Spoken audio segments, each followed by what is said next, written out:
Are you looking for a new recovery-related podcast to add to your playlist? The RRC has recently launched its first podcast titled The Tao of Our Understanding Recovery Podcast. In the RRC, the Recovery Revolution Community, we have some amazing online meetings, and one of those is our Tao Recovery Meeting.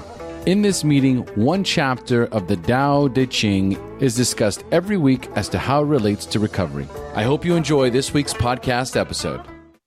Hey guys, Buddy C. This is the March 14th, 2019 Tao Te Ching meeting for the, what are we now? The Recovery Revolution Community. I'd like to welcome everyone. Got Marla H. and Craig M. and Cindy L. I remembered. Good to have y'all today. Any thoughts on this 35th chapter of the Tao Te Ching before we get started? It confused me. Well, it's paradoxical, Craig. This one is all about really how it works. Yeah. No, it did. It confused me. I'm kind of thinking, what's going on in this one? We'll tell you. I will tell you. Craig, because I don't know either. I've not slept all week because I normally think to myself, right, I'm not going to look at next week's until next week. But then I thought I'd cheat and try and get a head start, and it's worried me all week. You're that little kid that sat in the front of the room that knew all the answers, weren't you? Yeah. You're the guy hitting the back of the head with paper and stuff. That's me. Yep. Okay. The guy we made fun of all the time. No doubt. Okay, let's find our emptiness. Let's take a moment. Okay. All right. So the 35th chapter. Marla, what's the email that folks can get in touch with us if they have questions or want to comment? The email is wisdom526@gmail. Cool. So folks have questions or want to discuss something with us, let us know.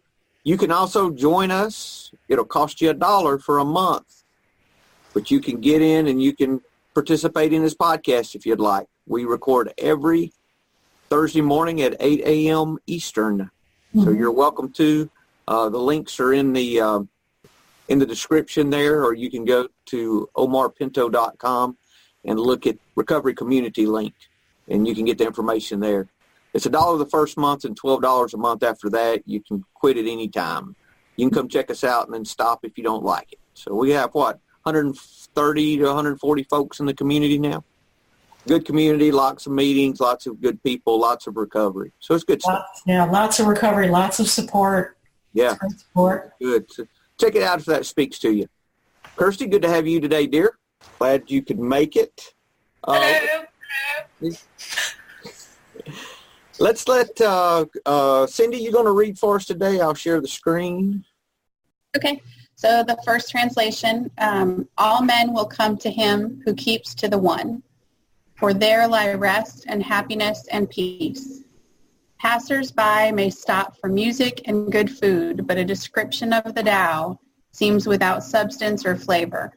It cannot be seen, it cannot be heard, and yet it cannot be exhausted. And then the second one, she who is centered in the Tao can go where she wishes without danger. She perceives the universal harmony, even amid great pain, because she has found peace in her heart. Music or the smell of good cooking may make people stop and enjoy, but words that point to the Tao seem monotonous and without flavor. When you look for it, there is nothing to see. When you listen for it, there is nothing to hear.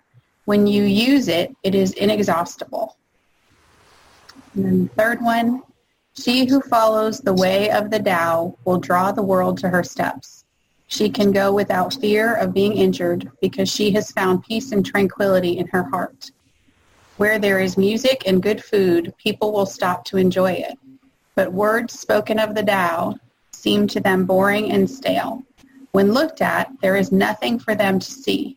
When listened for, there is nothing for them to hear. Yet if they put it to use, it would never be exhausted. And then the fourth one, when you get right with the Tao, everything wants to be your friend. When they're around you, they can relax and enjoy themselves. People can be easily distracted by music or good food. When we try to talk about Tao, it seems boring by comparison. It doesn't look like much. It doesn't sound like much, but no matter how much you use, there's plenty left. Okay, Kirsty, I put the link in the chat if you want to just download the link, you're welcome to. Thoughts? Well, to just start from the first sentence is, somebody who is living a spiritual life. I hate to I put spiritual in quotation marks. People tend to flock to listen to feel their energy. That's going just line by line. Hey, Marley, that says that the 4 different ways they say that. Yeah. He who keeps to the one, centered in the Tao, follows the way of the Tao, or gets right with the Tao. Mm-hmm. It's just meaning living a surrendered life, I think. And people flock to people like that, like spiritual leaders. Mm-hmm. That's kind of what I got out of that. Where, in the fourth translation, everybody wants to be your friend. When they're around you, they can relax and enjoy themselves. Or is that just talking about the Tao in general, not a person? Well, I think it goes back to the idea that we just draw to ourselves whatever we are. We're a magnet for us. Yeah. Really, we're a magnet. So I think one thing we could do is look at what we're attracting, and that would tell us where we are. Yeah, that's a good point. Yeah, I kind of meant that. Explains a lot about my earlier life.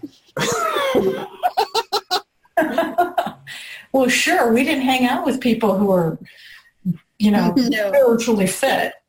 I know I didn't. Well, when I was single, it was, why am I attracting all these screwed up women? Maybe because I'm screwed up. Oh. I think it's the same. When you attract somebody who abuses you, you can become abusive as well, or you've been abused or something like that. It's that lack that you're attracting. Yeah. We see that in all the letting go stuff. We see that in recovery. Everything about moving to this higher level of consciousness, so that we can really live on a love level rather than a fear or anger level, so that we don't draw those things anymore, that we attract more love. It works, It does.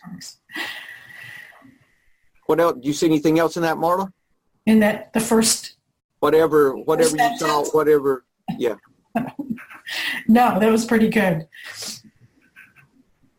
Passers-by may stop for music and good food. How easily we get distracted by things that have sort of a transient pleasure. A good meal. You love having a good meal. You seek a good meal. You seek great music, but you keep needing to have more and more and more. It's never enough, and you get distracted by seeking things like that. Like we were talking about last week, not sure when, buying a better car, getting a better phone, and seeking things that are just create, temporary pleasure rather than permanent pleasure. It's interesting. I was thinking about, with that, the question I've been asking myself, especially about the food that I eat. What am I expecting this chocolate bar to do for me? Now you could take that and you could expand that to, what am I expecting? They're talking about the things you can touch and feel for today, the food and the music and those things. Yeah. What do I expect this vacation to do for me? or this job to do for me, or this having so many zeros in the checking account to do for me? What am I expecting my beliefs to do for me? How about my anger to do for me, or my resentment, or my fear? What do I expect my fear to do? Those things quit working, just like the drugs or alcohol quit working, you know? That could be interesting to actually look at your fear and resentment and go, what is this really doing for me? Exactly. And I you guess find out they're empty. They're empty. They're not doing what you want them to do. No, they generally keep you in a place, where that's not pleasant either.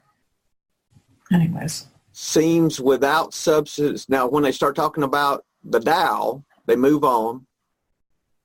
The description of the Tao seems without substance or flavor. In other words... Yeah, it can't be described. Yeah, and it's things that don't appeal to me. It can't be seen, it cannot be heard, but yet it cannot be exhausted. I was looking at this, like in the second one where it says, words that point to the Tao seem monotonous and without flavor. When you look at it, there's nothing to see. When you listen for it, there's nothing to hear. But when you use it, it is inexhaustible. So I think the question is, how do we use it? How do we use it? And the others, I think, say about the same thing. Yeah, when we put it to use, it would never be exhausted. It does not look like much. It doesn't sound like much. But no matter how much you use, there's still plenty left. I think for me, there's a few kind of distinct levels. So it starts obviously with the passers-by may stop for music and go to food, and that looks at the tangible things that individuals like to take, whatever the form that may be, in order to change the way they feel or make them happier. And then it goes on to actually recognise that it's the intangible things that are inexplicable. They are in the subconscious or brought forward into the conscious, such as the likes of gratitude, acceptance, humility, which then brings peace. And unknowingly, with that gratitude and acceptance, we certainly, for addicts and alcoholics, we're less likely to put ourselves in danger, and using those things means that even in times of challenge, we can do that with the peace and the gratitude and the humility, because as it says, it's inexhaustible. I like it. That's Kirsty. They were talking in the first little stanza that the place where the sage is, for there lie rest and happiness and peace, perceives universal harmony even amid great pain, because she has found peace in her heart. She can go without fear of being injured because she has found peace and tranquility in her heart. I relate everything back to Christianity for me. It says the kingdom in Romans 14 says the kingdom of God's not meat and drink. It's not the things we touch and see, but it's righteousness, peace, and joy. The Holy Spirit. So that it's talking about finding that place of rest, that place of happiness, that place of peace. Then, from what I read, the music and food is representing all that our senses can feel. Right.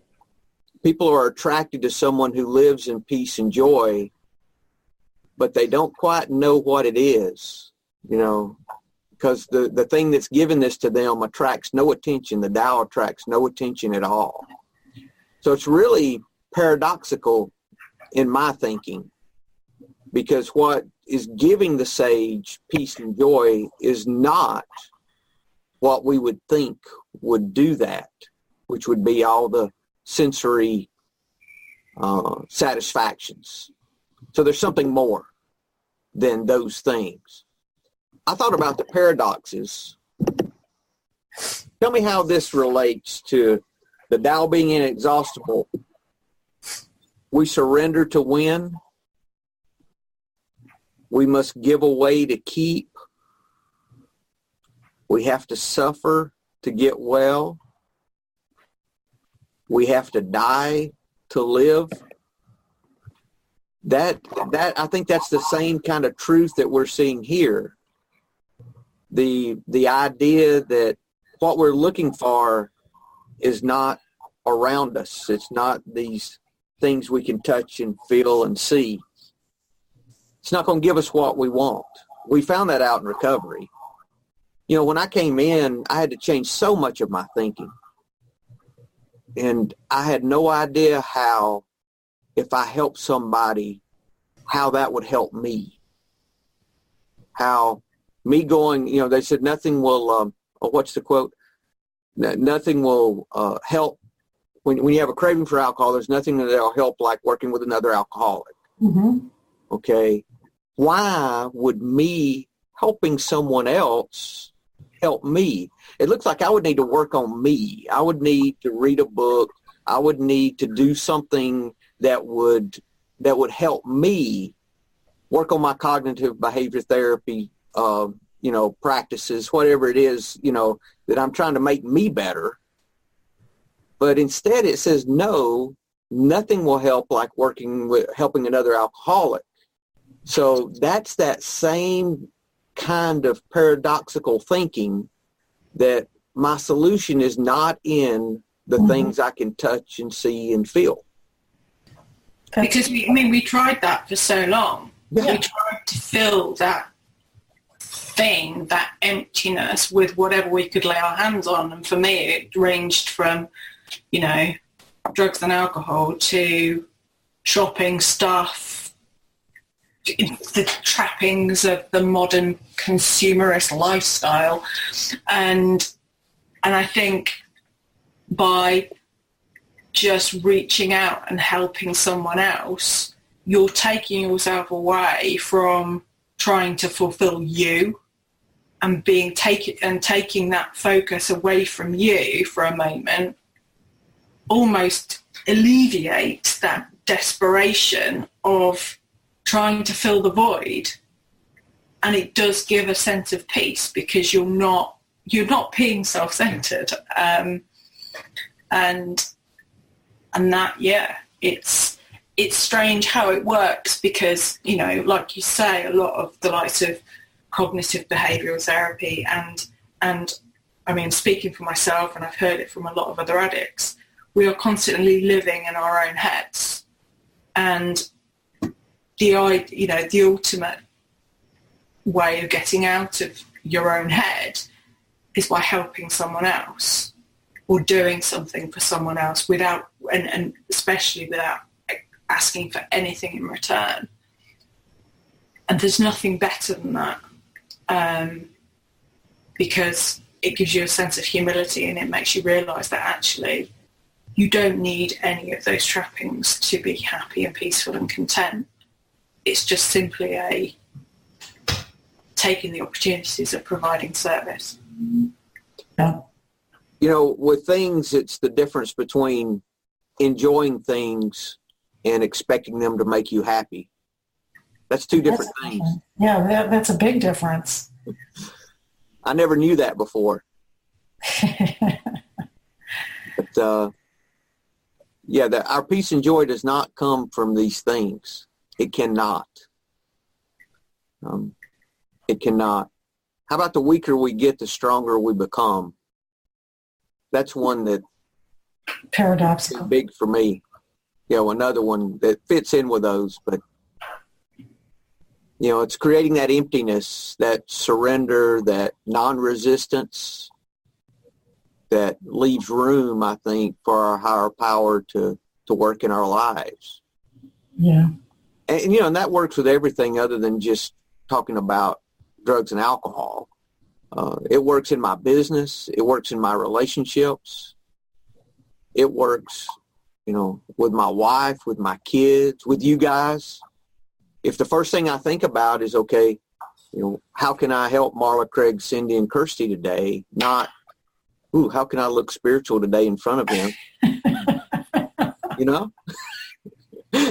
That's two totally different things. When I may end up looking to, who knows? But that's not the point. That's like going into a meeting. If you go to AA meetings and you sit and you figure out what you're going to say so that you can sound like you know something, like you're trying to impress a bunch of fucking drunks. Yeah. That's my peer group, so that's a whole nother deal. But yeah, it was always about what can I get out of this meeting? It's not like what can I give to this meeting? It's what can I get out of it? Yes. I told sponsors, I said, listen, when you go to a meeting, it's not about what you can get. It's about what you can give. Yeah, exactly. Why don't you ask your higher power what you can share that would help someone today? And if you don't feel anything, just keep your mouth shut. There's no one there you need to try to impress.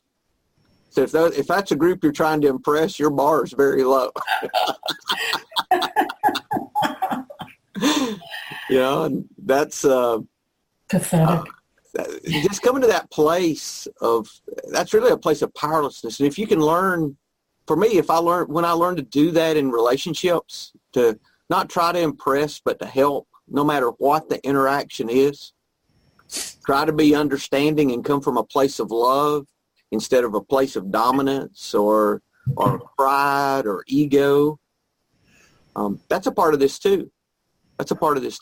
Because that's what attracts people. That's moving to that higher level of consciousness, that higher level of living. That's living by attraction rather than promotion. Yeah, that's who I'm attracted to.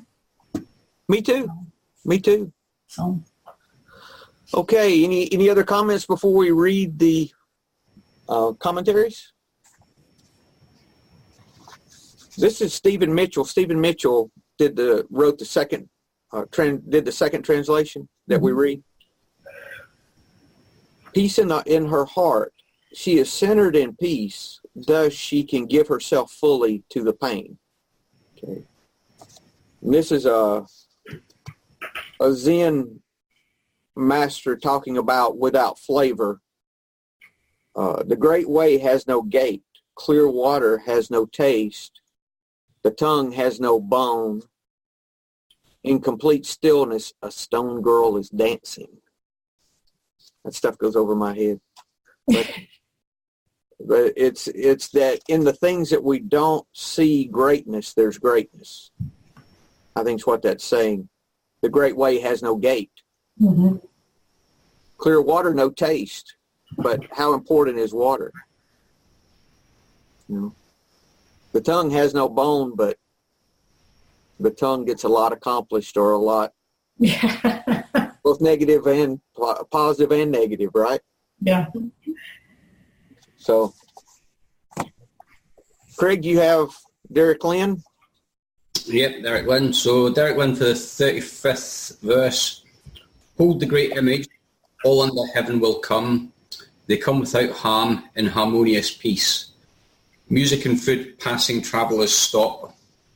The Tao that is spoken out of the mouth is bland and without flavour. Look at it, it cannot be seen. Listen to it, it cannot be heard. Use it, it cannot be exhausted. So the image here means the concept of the Tao in the mind. To hold this image in the mind is to manifest a state of illuminated oneness, translucent clarity and ineffable joy. People are naturally drawn to someone who can do this consistently. Music and food represent all the physical pleasures of the material world. Lao Tzu compares them with the Tao in this and the following lines. The sound of music and the cooking smells attract the attention of passers-by. The Tao attracts no attention to itself. The pleasures of the world delight the senses. The Tao is colourless and flavourless. And something's just made sense to me there. I'll come back to that. The Tao is not a pleasing picture, like a painting, because it cannot be seen, nor is it a beautiful melody, like a song, because it cannot be heard. The Tao doesn't seem to offer much, but if we were to pause in our travels and investigate it in greater depth, we would discover something quite interesting. The enjoyment of music and food comes to an end sooner or later, but the function and utilization of the Tao goes on forever. Sensory pleasures are finite and transient, but the Tao is infinite and eternal, and so is the joy that one can discover within it. So, my epiphany, just during reading that, it says, the cooking smells attract the attentions of passers-by. The Tao attracts no attention to itself. So it's not the fact that somebody's cooking bacon in the morning that wakes you up. It's the fact that you can smell it. The bacon doesn't start cooking thinking, I'm going to wake Craig up. Is that what bacon's thinking, Craig? I've never known what bacon thought. Yeah, but it's not thinking about that because it's bacon. Bacon just does what bacon does. It's what the grill does to the bacon that's doing the bacon to me. The smell of the bacon. It's not the bacon itself. So it's not the Tao. It's not the Tao shouting at people. It's the Tao doing that attracts the people. That's all I have. I'm going to have to think about that one a little, Craig. You woke up and shot past me. I'm going to have to meditate on that one some. Yeah, I'm trying to mull that one over. I think I get it, which kind of scares me, but I think I get it. Well, explain it, Sandy. Do some explaining for us. It kind of scares me that somebody's on the same wavelength. Well, so the bacon and it's just in its form without doing anything isn't very useful. But when it does what its purpose is, then it starts to give to others. Is that sort of what you're saying? Yeah, that's exactly what I'm saying. Well done. Well, very well done. Yeah, that was very clear. So nothing is. So, go ahead, Kirsty. I'm sorry. I get it now. I'm with you. So nothing is as it seems to be. Well, in its true form, it depends on what it is. A piece of bacon uncooked is useless. And then you do what you're supposed to do with it, and it becomes useful. Mm-hmm. Cook it, smell it, eat it. But it's not the bacon's intention to do that. It's just doing what it's there to do, and that's to be cooked. Our reaction to the bacon. Okay. Yeah. Okay. So it's kind of like us in recovery. Yeah, it is. Expound on that, Cindy. Well, because for me, when I was out there and I was drinking, I wasn't being useful. My motives weren't good. I wasn't doing what I was supposed to be doing. And then as the longer I've been sober, I'm not paying attention to what I get out of things. I just do the next right thing. And if you just keep doing the next right thing, then you end up having the purpose and the uses that you're supposed to have, but you're not focused on it. Bingo. Yeah. That sounds right. Craig is a genius. He is. So the guys, we're going to have to find a Tao chapter on pride for next, or ego. There's plenty of those. Y'all are setting up Craig to have a bad week when you compliment him. Way to go, Craig. I'll have to compliment you too. Wayne Dyer. It's good. Yeah, he's good. He usually is, but he. All men will come to him who keeps to the one. They flock to him and receive no harm. For in him they find peace, security, and happiness. Music and dining are passing pleasures, yet they cause people to stop. How bland and insipid are the things of this world when one compares them to the Tao. When you look for it, there's nothing to see. When you listen for it, there's nothing to hear. When you use it, it cannot be exhausted. So the chapter is called Living Beyond Worldly Pleasures. Take a few moments before reading this chapter and ask yourself the following questions. When I think of pleasure, what activities really come to mind? How do I distinguish between what I find enjoyable and what I don't? So I'm going to skip over. I outlined all of this. Most everything defined as pleasurable is temporary. So if you need more and more of it, then it has a grip on you. What you desire so strongly has become your jailer, trapping you into believing that it will bring you peace, security, and happiness. But it never does. Worldly pleasure only seduce you into becoming dependent on them, and they leave you always wanting more. It's a craving that can never be satisfied. You need another great meal in order to have that pleasure again, because it vanished almost immediately upon the completion of the dessert. You need to keep the music playing, because when it stops, your enjoyment stops too. All addictions scream out this depressing message. You'll never, ever get enough of what you want.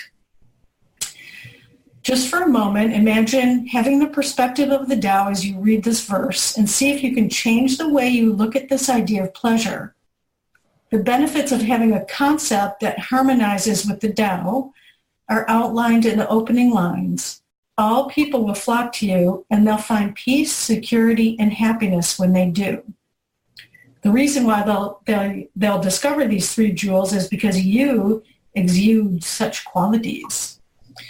The emphasis is on the Tao. It's who you are, and therefore what you have to give away. I'm going to skip over a thing. If you guys want to read this, get the book. You know that you can't find, hear, see, or touch the source, yet it's always available and can never be depleted. The music that you hear isn't the Tao. The Tao is the invisible energy that fills the empty spaces that give you so much joy. The empty spaces. And that happiness you feel is eternally available and longed for pleasure of transcending the physical limitations of the human body. Touching the Tao is way beyond any of the sensory pleasures that we somehow believe will satisfy that longing for transcendence. Addictions become impossible because you no longer try to get worldly pursuits to satisfy you. It's like realizing that you can fly when you've been walking faster and faster but never getting enough speed or altitude. You kept trying to satisfy a natural longing to be aloft through the pleasure of rapid walking. Now you observe the way nature flows. You clearly see it never asking for more, never using up more, and absolutely never demanding that it be provided with more than is necessary to maintain a perfect balance.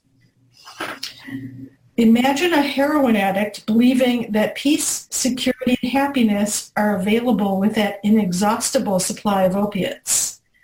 That scenario is impossible because the pleasure that drugs bring lasts but a few seconds, and then the opposite of peace, security, and happiness clicks in. The addict keeps trying to fly by running faster. Ultimately, he comes to despise his life and destroy himself in the process. Such is the destiny of those who seek the pleasures of the world of the senses to fulfill their longing and natural ability to transcend the physical plane.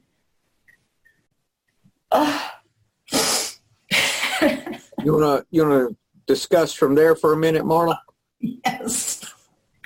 There's so much. You can always touch the source.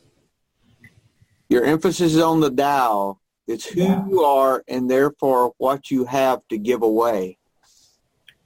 Happiness you feel is eternally available when you get with the Tao.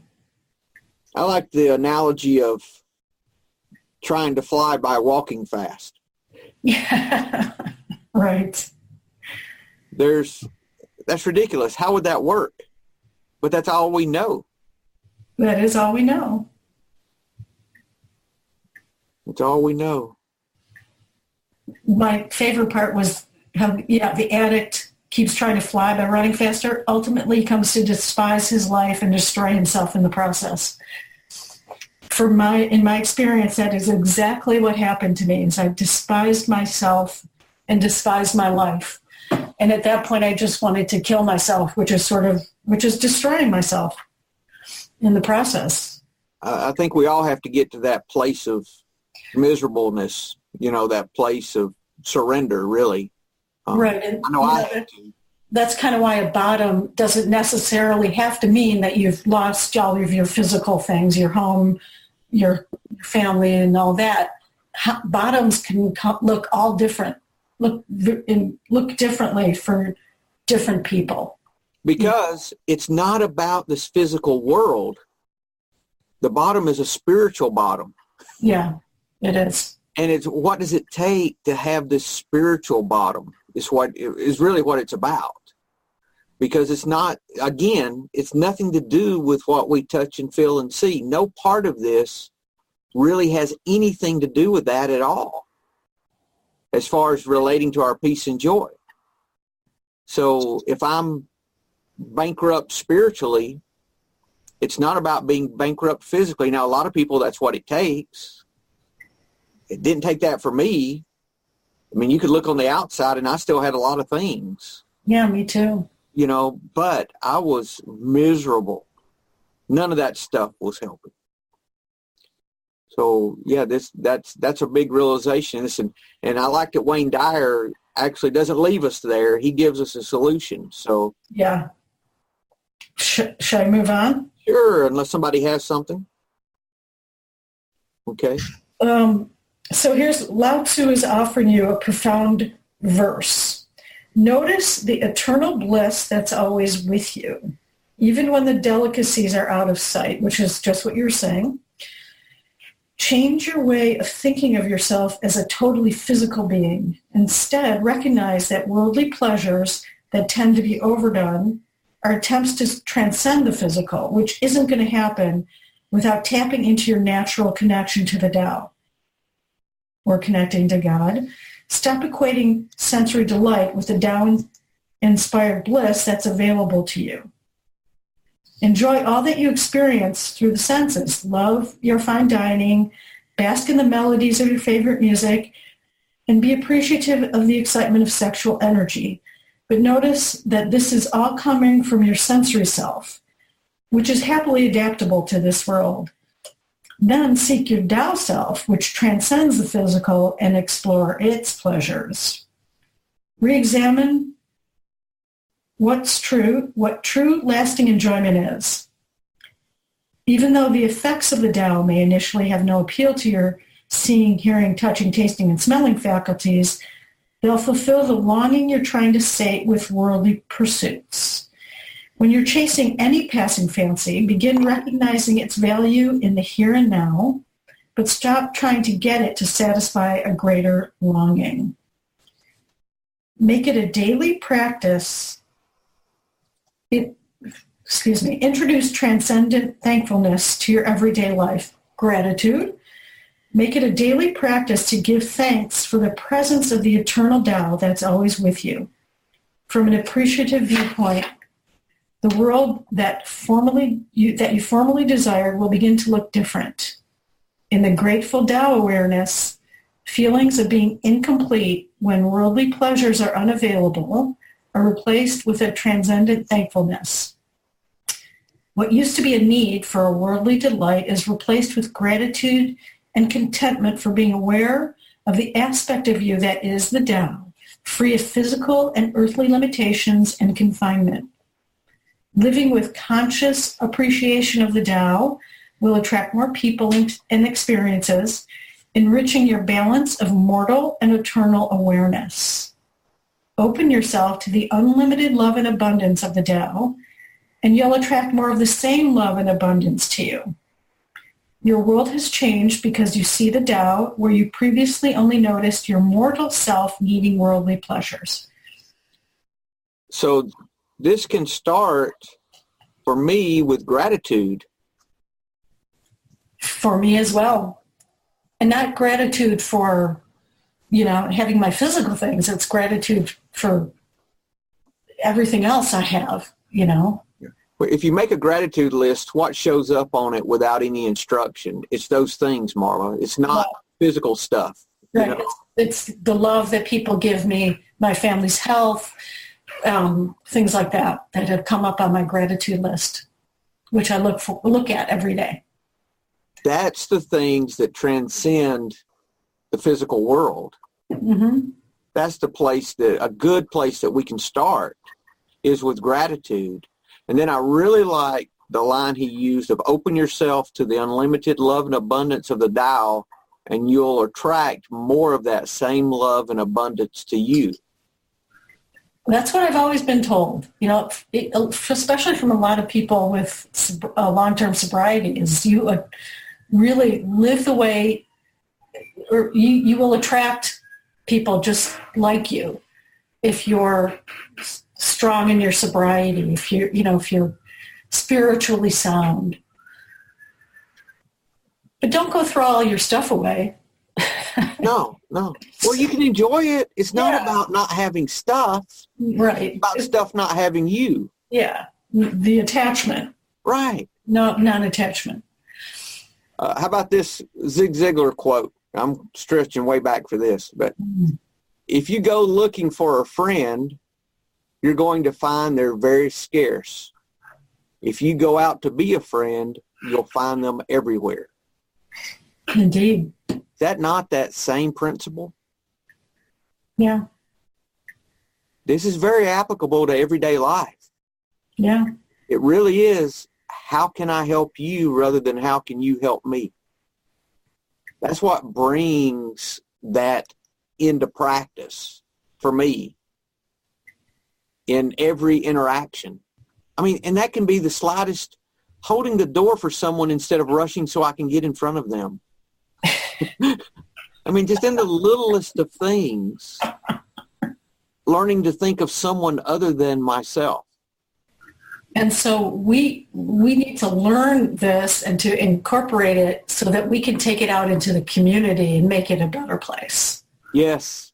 And, you know, by just practicing it, Marla, that happens. Yeah.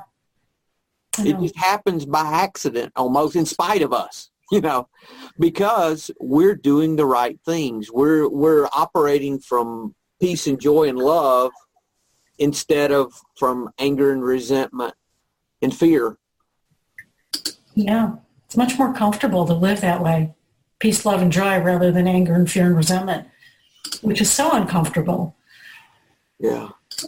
This is just so paradoxical. This is so full. I read this about a year ago, and I wrote down a lot here I am not seeing. And that was on the 28th of February of last year. I said, hey, there's a lot here I just don't see. There still is. But there's so much there. That's because the Tao cannot be seen. No. You're exactly right, Mo. It's all about living a more spiritual existence, more in gratitude and love, you know, in all of it, whether you're Christian or Jewish or Muslim. Or nothing. Yeah. You know, just be a person. Be kind. You know, I like the Tao quote of open yourself to the Tao. Trust your natural responses, and everything will fall into place. Yeah. That's what this is talking about. Just open yourself up. Just surrender to this. Lower your resistance to people and lower your resistance in the moment to just doing the next right thing without having to figure it out, without having to control, and see where that leads you. And I guarantee you, you will find yourself smiling and being happier and not know why. I caught myself smiling yesterday for absolutely no reason. And I was like, why am I smiling? I almost wanted to stop it because, you know, and it was from learning this, learning not to resist in the moment, learning that what is real is not what I am seeing. The way that I help my kids is by loving them, not making every little thing a freaking lesson. Right. And, you know? yeah, who are you? That kind of a thing. You know, now there's times there's lessons, yes. But I don't have to force and push and try to make them into what I think they should be. I can give them space to let God do whatever needs to be done in their life. And me let go of that kind of control. That's the kind of thing this is talking about, is that if we're looking to this physical world as the solution for whatever it is that we're talking about, it's going to disappoint us because it is going to lack. Just like when we look at these physical things to bring us happiness, Mm-hmm. they always lack. And we can never get enough. Never. And that's the way we know whether we're looking at them as an enjoyment or whether we're looking at them to bring us satisfaction. Mm-hmm. If once that goal is achieved, if we feel empty, that's just talking about the fact that we're looking at that to bring us the happiness and joy that we should be looking within for. I'm now thinking about lunch because I was talking about bacon. Starving now.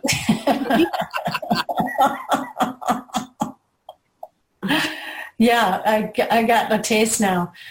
Now I want some bacon, but I want it with chocolate. Have you ever had chocolate-covered bacon? There is such a, well, There is. there's bacon in chocolate. You can put bacon in chocolate. It's done, and it's quite good. Why? Anything in chocolates. Why? Just so you get to eat more chocolate, Cindy. You do. I have not had any chocolate since January.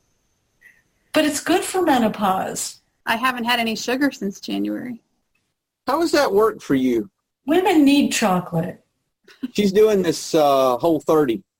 Yeah, I did Whole 30, and then I said I'd do it another 30 days, and then I decided to just do it for Lent. So I'm going all the way till Easter. So you're doing the Whole 90. It's like a whole 80. I counted the days. Yeah. And then do you treat yourself with a Cadbury egg or something? No, for me, I really realized like in the last, I don't know, maybe 2-3 months before we started this Whole 30, I was like, I would find healthy candy. So, okay, it doesn't have a lot of sugar. It's just honey and whatever. And so they sell them at Starbucks and they're great. And there's like 4 of them in a package. And then I found them at Whole Foods and then there was like 20 of them in a package. And I have no control. It's like I start to eat chocolate and then I'm like, I'm like the fat kid sitting with the stuff all over his face who's like, what happened to the bag of chocolate? So I'm like, this has to stop. So I'm trying to this time really pay attention to, do I even start to snack and what am I snacking on? And I caught myself with dried mango. I mean, of all things, like I'm going to find something, right, that's got the sugar that Craig's face is awesome. What's wrong with dried mango? Huh? What's wrong with dried mango? It just has too much sugar? No, nothing's wrong with it if you have a little bit of dried mango, but then if you find yourself sitting there and you've eaten half the bag of dried mango and you weren't even hungry in the first place, well, then it had nothing to do with, food and actually, nutrients. And so I'm like, okay, so I've really been paying attention. I wanted to keep doing it longer because I usually do it 30 days. And then somehow within 2 weeks after that, I'm like back off to the races. And I'm like, okay, there's a lesson here I'm not learning. I'm going to learn it. And so I got to the mango and I went, oh, I see. I'm still using food to fill something. It's kind of what I've been thinking about the whole time we've been talking here is that I'm using food to fill a need that I shouldn't be using food to fill. Because at the end of the day, whether it's chocolate or mango or chips or salsa, I'm going to make you really hungry, Greg. It's not doing it. So I have to focus elsewhere. That was my whole question with food, because I've been really looking at why I'm eating what I'm eating, and so much of it's habit. And I'd like to lose about 15. I've lost 5. I'd like to lose another 15. And I couldn't lose. And I'm diabetic, so I don't really need to be eating any sugar at all because it's hard for me to manage my sugar with that. So I would eat I'd start eating chocolate. I'll have a couple of chocolates, and before long I'd eaten 15, and eating the whole jar of chocolates, and then hid the wrappers in the bottom of the trash so my wife wouldn't fuss at me. Just like, when I used to drink, hiding my vodka bottles, Yeah, exactly the same kind of behavior, And I was like, crap, this has got to stop. Why am I doing this? So I started asking a question. Yeah. I stopped to get gas in my car, and, in the door was all the wrappers that no one in my family saw. Get rid of those before anybody sees them. It's like the rattling cans, oh, there's another can. Stop real quick so you can see if you gain more cans in the car, So let me check. Put on the brakes real quick, So Cindy put an application up in the community just to say who's in for the next whole 30. Nobody responded, did they? No, I sent her a text. I sent her a text. Yeah, I sent her a text to say, so what's involved in this? Because I thought it might be something a bit healthy. And she's like, you can't eat calories, you can't have chocolate, you can't have milk, you can't have this, you can't have that. So I think I fell at the first hurdle. I was like, so can I substitute dairy milk for milk? And she's like, no. You can drink almond milk. Yeah, almond milk. What is almond? How do you milk an almond? You take almonds and you put it with water for a certain period of time, and then you can actually do this thing with it, and then you can make almond flour and almond milk from the same stuff. So is it milk? You blend it. Actually, Craig, it's not bad. No, it's good. Stop drinking Coke. I see you drink Coke too, Craig. Which is so bad for you. It's Diet Coke. It's so bad for you. It's just chemicals. It's all chemicals. It must be better. Whenever you see diet, fat-free, or light, you should just read Chemical Shitstorm. Yeah. Yeah, exactly. Yeah. Now, can you eat boiled eggs on that diet, Cindy? Oh, yeah. That's my go-to. And it's really not, the founder of it hates it when people call it a diet. And I make that mistake too, but I just legally have to say that. So it's like a reset. It's meant to make you examine your relationship with food. And it takes out all the food groups that typically cause inflammation, and then has you add them back in after to see which one might be causing the problem. So for me, when I first found it 5 years ago, I did it because I had gotten diagnosed with ulcerative colitis. And I figured out it was soy, and I ended up not having to take medication anymore just by eliminating soy. And that medication was $500 a month with insurance. Wow. So that's why I get so passionate about it. Is that was $6,000 a year plus my health. I mean, bigger picture with my health, but it was expensive. And so each time I find something that, I do better when I don't eat dairy. Now, I love cheese. I feel like it should be its own food group, but I do better when I don't eat too much dairy. Me too. I could live on dairy. I do great with it. I do great with cheese. I eat a lot of cheese. Yes, it does actually have scientific benefits. It's not just a fad diet like all these other ones that you see coming out. Yeah, that's what I liked about it is, because I'm a nurse and I want evidence, right? And so their first book is called It Starts With Food. And they referenced, something like 200 different scientific articles they had read. And part of the reason they developed this is all these chips that they're making now, or crisps, right? That are chicken flavor. And I lived in Ireland for a year, so sometimes I know the word. Chicken flavor, pickle flavor, whatever. Your body is not meant to be able to tell that a chip is not chicken. Or vice versa. So when you're giving it things that aren't actually the food that it tastes like, yes, then it can't. Those were my favorite. Those for your dog? Greg doesn't care. It says bacon on it. He's going to eat it.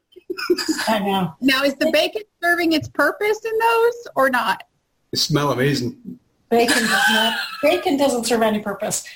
Part of yoga, the sister science to yoga is Ayurveda, which actually yoga started maybe 2,500 years ago. Ayurveda came before that. It is the science of eating. and eating according to your constitution. So, you have to find out, what foods disturb you or how they make you feel, because foods can also make you really depressed and all kinds of things like that. I'm just actually finishing my spring cleanse, where it's an Ayurvedic cleanse. I eat a healthy fat. It's called ghee, which is milk-fatted butter. Yep, I make my own. You make your own ghee? And it's basically a dal and rice diet with certain spices, and you clean your system out of all of those shitty foods that you've eaten, over the last few months, with the ones that, like, I have occasional pretzels, sometimes, and meat and shit like that, but you're right, our bodies are not meant to process foods that they don't recognize. So they get caught up in our system, and that creates disease, inflammation, and fat, and all kinds of things that we don't need. So my daughter, vegetarian, that brings us tofu that's all these different flavors, like buffalo tofu and, all these different things. That's not a good idea to do that. I don't know. Yeah. Okay, I can see that. But she'll bring something that tastes like, because it's kind of a game. So what does this taste like? I'm not going to tell you. That tastes like chicken. Why don't you just eat chicken? No, I can't eat chicken. And then, but she just it's kind of funny. But there's a lot of research that your gut has a lot to do with inflammation and allergies and your mental health and diseases. Yes. And I mean, I find, like, if I eat too much sugar, I turn into a cranky bitch. And it's just, and I used to think, well, it's because I feel bad about eating it. And it's like, no, it just actually physically affects me and makes me not a nice person. So it's better for me when I don't eat it very much. Cindy, you'll be the first woman that turns into a cranky bitch when she eats sugar. No, I know. But my husband will tell you that whatever is normal, go to the opposite, and that's usually where I'm at. Probably the way that would relate back to what we talked about today, you're looking to that sugar to do something for you that it cannot do. Right. So you're looking for something physical to fix something that's a spiritual, that's a within kind of thing that you need. And when you're doing that, it causes an imbalance. Yep. Yeah, absolutely. And I have found, so it's been, I don't know, like 45 days maybe that I haven't had sugar. And so, when I've gone to my therapist and during these times, I feel like we've had more of a deeper discussion. Like, I'm actually realizing things as opposed to being focused on the day-to-day bullshit that I'm usually pissed off about. It's amazing. Yeah. It is. You are what you eat. It is true that you are what you eat, and our immune system's in our gut. So, take care of your gut. Yeah, when I'm at work and we give people medications to make sure they don't have a reaction to medicine we're giving, one of the medicines we give is to make sure your gut doesn't react. That's how much it's involved. Yeah. Oh. Yeah. Good stuff, guys. Good stuff. Oh, my goodness. Before we close, is everyone good? Good to go. All right. Y'all have a great day. See ya.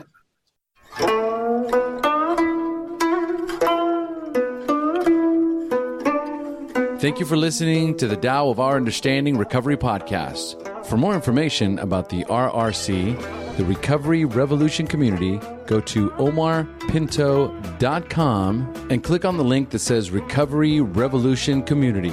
Once you join the RRC, you'll be able to participate in this meeting and many more live, plus access to a video library of past meetings and many more benefits for being a part of this growing community.